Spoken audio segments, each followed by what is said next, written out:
Hello everyone. ఓం శాంతి. ఈరోజు మీకు నేను ఎర్ర గుమ్మడికాయతోటి కర్రీ ఎలా చేసుకోవాలో చూపించబోతున్నాను. మామూలుగా ఈ గుమ్మడికాయతోటి చాలామంది చెయ్యరు. కానీ చాలా బాగుంటుంది. ఇది ఆరోగ్యానికి కూడా చాలా మంచిది. ఇంకా వీడియోలోకి వెళ్ళిపోదామా? ముందుగా ఈ గుమ్మడికాయని శుభ్రంగా కడిగి పైన ఉండే తొక్కుని పీల్ చేసి ఈ విధంగా క్యూబ్స్‌గా కట్ చేసి ఉంచుకోవాలి. ఇప్పుడు స్టవ్ వెలిగించి కడాయి పెట్టుకొని దానిలో 1 టీ స్పూన్ మాత్రము నువ్వుల నూనె వేయాలి. ఈ నూనె కాగిన తర్వాత ముందుగా జీలకర్ర, ఆవాలు, కొద్దిగా కరివేపాకు వేసి పోపు పెట్టుకోవాలి. తర్వాత ఈ గుమ్మడికాయ ముక్కలు మనం కట్ చేసి పెట్టుకున్నాం కదా! వీటిని కూడా వేసి ఒకసారి బాగా కలుపుకోవాలి.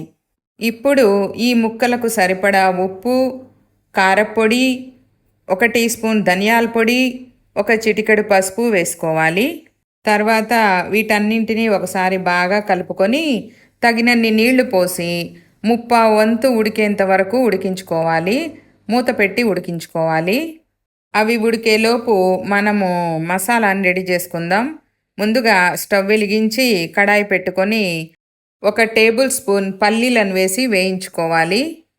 దోరగా వేయించుకున్న ఈ పల్లీలను ఒక ప్లేట్లోకి తీసుకొని చల్లార్చుకోవాలి. తర్వాత అదే కడాయిలో 1 టీ స్పూన్ నువ్వుల నూనెను వేసి తగినన్ని ఎండుమిరపకాయలు వేసుకోవాలి.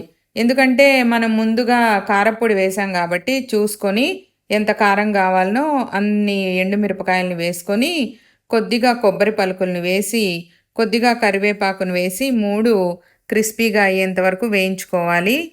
తర్వాత స్టవ్ ఆఫ్ చేసేసి మనం ముందుగా చల్లారబెట్టుకున్న పల్లీలను కూడా వేసి అన్నింటినీ గ్రైండ్ చేసుకోవాలి.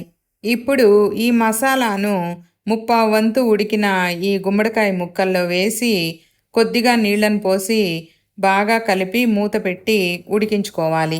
ఈ మిశ్రమం అంతా కలిసి ముద్దలాగా కూరలాగా అవ్వాలి. అంతవరకు వేయించుకోవాలి. ఆనియన్స్ తినేవాళ్ళు ఒక ఆనియన్ని కట్ చేసుకొని వేయించుకోవాలి. ఉప్పు, కారాలు సరిచూసుకొని ఇంకా సర్వ్ చేసుకోవడమే. ఇది రైస్‌లోకి చాలా బాగుంటుంది. మీరు కూడా ట్రై చేసి ఎలా వచ్చిందో నా కామెంట్ సెక్షన్‌లో కామెంట్ పెట్టండి. ఈ రెసిపీ గనక మీకు నచ్చినట్లయితే లైక్ చేయండి, షేర్ చేయండి. నా ఛానల్‌ని సబ్స్క్రైబ్ చేసుకోండి. Thanks for watching.